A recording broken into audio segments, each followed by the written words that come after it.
Hello, I'm Ollie and this is Simple Watch Reviews, where I review simple watches in a straightforward way. Today, the insanity of watch collecting. Why do we do it?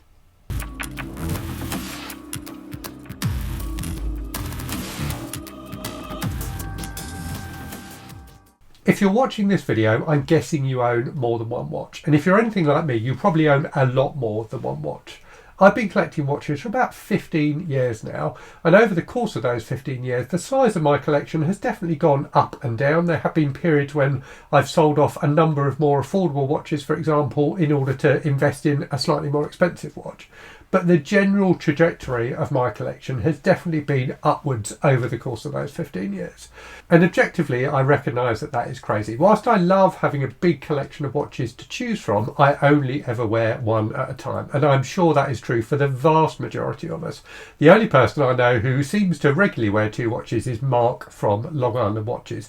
And even then, he's only wearing two at a time. So why do we do it? Why do we build up large collections of watches? There is a load of research out there on the psychology of collecting in general, and I've been looking at some of that and thought I would try and kind of link it back to watch collecting in particular.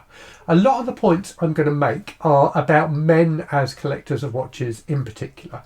It's certainly been my experience over the years of being involved in like watch collecting forums and things like that, that the vast majority of collectors are male. And looking at my YouTube analytics, that certainly seems to be the case for watchers of this channel as well. Clearly there are female watch collectors out there, but I think men definitely make up the majority. So let's talk about those psychological factors that influence people to collect things, and in particular watches. So the first I wanted to touch on is nostalgia. I think this is a really, really important one for three different reasons. So the first of those is kind of personal nostalgia. I certainly remember the thrill of getting my first watch. It was a badge of honour. I had proved that I could tell the time and was worthy of having a watch of my own to wear. And I was very conscious of the fact that my dad wore watches. I really admired some of his watches. So having a watch of my own felt like something really personally important to me. And I think by wearing and collecting watches as adults, we kind of reconnect with that moment in our past when we had our first watch. The second thing is reissue. So watch brands recently have really jumped onto the reissue bandwagon. I've talked about a few of those on the channel recently. So I talked about a couple from Tissot, for example, the PRX and the Sideral. Reissues are a really big deal in watchmaking at the moment. And I think they allow us as consumers to connect with an earlier time, a time that perhaps we look back on fondly, a time that maybe is connected to a certain stage in our own growth as humans, or perhaps just that we view as a particularly cool period of recent history.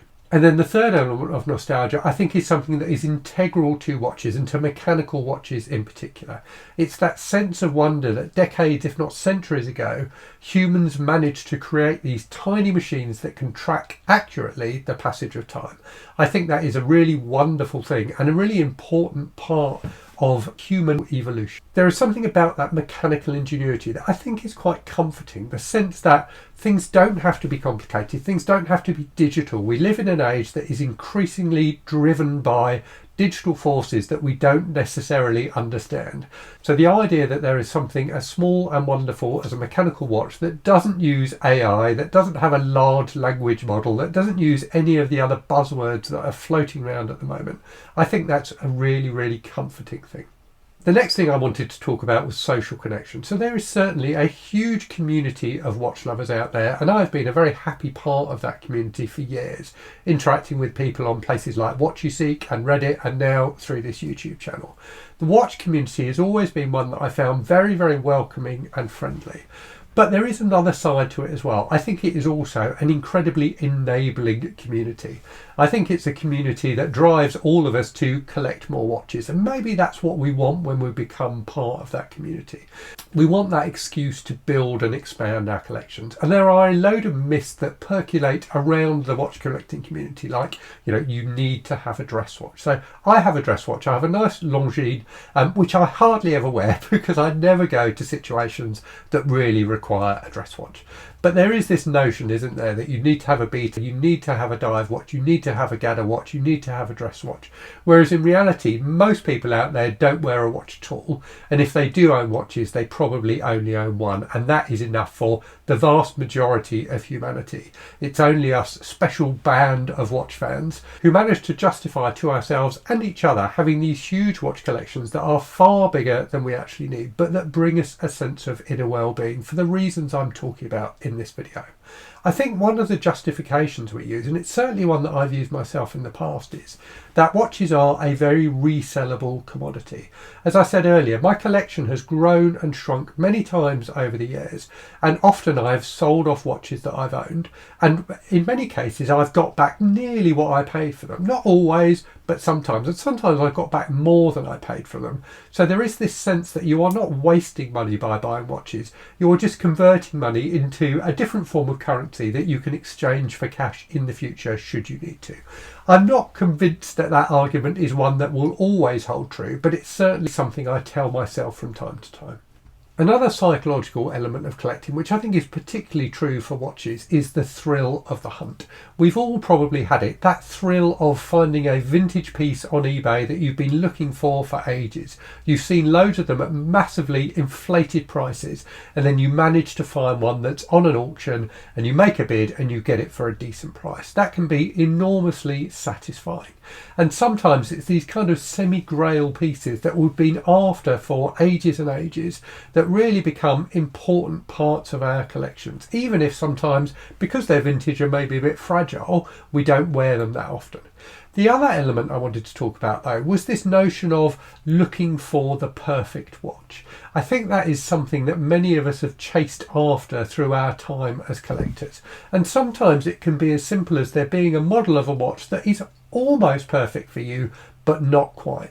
You might want the case size to be slightly different, or the lug width to be slightly different, or for it to come in a different dial colour. And you have that process of waiting and seeing if the brand release the watch that you really, really want, the one that perfects all of the imperfections that you've seen in previous versions of the watch. That's another element of the thrill of the hunt, I think, that is really enticing for us as collectors, and that keeps us glued to the brand's Instagram pages and looking for Reddit posts and things like that about new releases. The final thing I wanted to talk about was the concept that watches allow us to externalise the identity we want to present to the world. For decades, they have been one of the main forms of acceptable jewellery or accessories for men. So many men, myself included, will just wear a watch and a wedding ring, and that's it. Women have access to a far wider range of jewellery that they can use to express their personalities. But for guys, really, it does tend to be the watch. And watch companies definitely know that. If you look at some of these wonderful vintage Rolex ads, they really tap into that sense of a watch, allowing you to tweak your identity, to maybe present yourself to the world as a more adventurous person than you actually are, or a more successful person than you actually are. All of these adverts peddle idealised concepts of masculinity that we can adopt for ourselves if we can just find the money to buy the watch. You might want to be a successful businessman, or a politician, or a submariner, or a mountain climber. Well, Rolex have got the watch for you.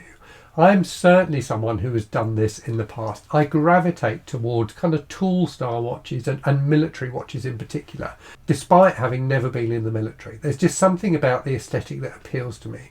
That sense of simplicity, of durability, of functionality. All of those things kind of represent how I see myself and how I want the world to see me too, as a useful, functional, straightforward, easy to deal with member of society.